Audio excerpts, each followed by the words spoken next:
the experience in Korea, it was life-changing for me. The Korean people, I went to Seoul because my mother was working there for the U.S. military. She was a civilian. And I had never been to Asia, but I had seen some TV shows. I knew about South Korea. I knew nothing. When I landed and I saw all the high-rises, and then I got to know some business people, and I was fortunate enough to get a job with AIG, and I learned a little bit about South Korean history.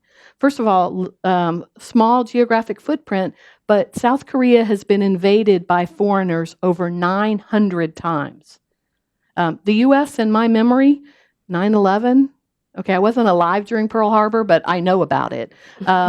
And those two things change our country profoundly. So thinking from a South Korean perspective, how all these foreign invasions shaped the Korean people. And as you know, it's a very tough neighborhood.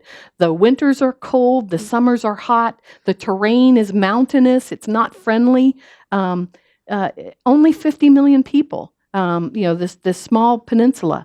And yet, today, they're a global leader in ships, semiconductors, autos, electronics. It is remarkable what South Korea has done.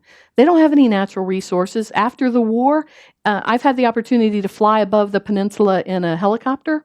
And when you see the trees down there, they're all in perfect alignment. Because they were all hand-planted after the war in 1953. It's phenomenal. And yet today, they're a global leader. They're the 12th or 13th largest economy in the world, depending on whose numbers you're looking at. So how did South Korea do it? My friend at AmCham Bangladesh, in the 60s, Bangladesh and South Korea had the same economic GDP. Today, Bangladesh is still is the bottom of the pile. South Korea is at the relative top. But they don't how do they do it? And I would say two things. One, an incredible thirst for education for their children. South Korean parents will sacrifice anything for their children, for their children's education. And the other thing is the work ethic.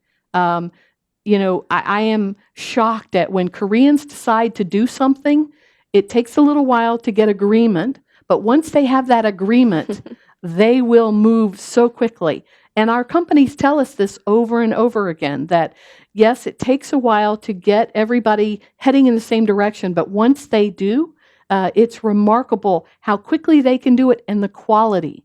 And, the other thing about South Koreans, they're not afraid to take a little risk. Korea, the ability to gamble a little bit, take a chance. Koreans, they're not afraid of taking a chance, and those gambles have paid off.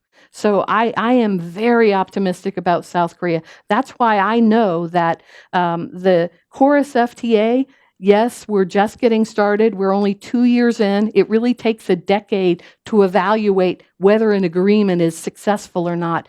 But I have no doubt that we will achieve incredible things with it. This is just the beginning for South Korea.